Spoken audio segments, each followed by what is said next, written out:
TF1 propose de retrouver l'épisode 8 de la saga Star Wars à partir de 21h05 ce dimanche 25 octobre sur TF1, Les Derniers Jedi. Le long-métrage se situe au cœur de la néo-trilogie souhaitée par Disney et qui avait suscité autant d'excitation que d'inquiétude parmi les fans. Après des commentaires partagés suite à la sortie du Réveil de la Force, Rian Johnson succédait ainsi à J. Abrams. Une trilogie qui ne fait pas l'unanimité. Le Premier Ordre, dirigé par le suprême leader Snoke, pourchasse les forces de la résistance. L'hyperespace est le théâtre de la bataille, mais très vite, les vaisseaux de l'organisation militaire prennent le dessus et causent de nombreux dégâts à leurs ennemis.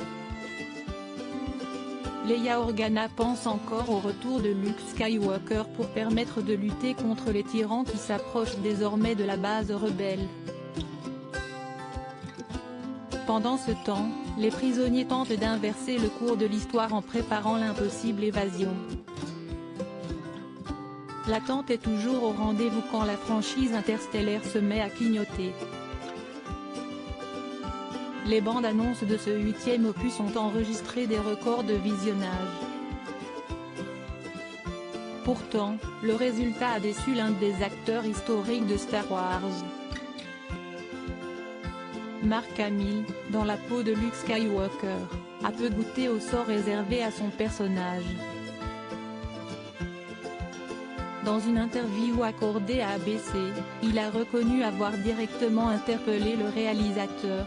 Quand j'ai lu le scénario pour la première fois, j'ai dit à Rian, je suis en désaccord total avec presque toutes les décisions que tu as prises pour mon personnage. Mais c'est peut-être bon signe. Parce que j'avais déjà tort sur l'épisode 7. Quand je vais me retourner à la fin, le public va hurler parce que c'est de la triche. Daisy Ridley mécontente elle aussi au terme du 9e acte, l'acteur a indiqué à Entertainment Weekly qu'il ne comptait plus reprendre son rôle pour permettre à d'autres personnages de raconter de nouvelles histoires. L'actrice Daisy Ridley, interprète de Rey, a elle-même fait part de ses doutes quant au scénario du 8e volet.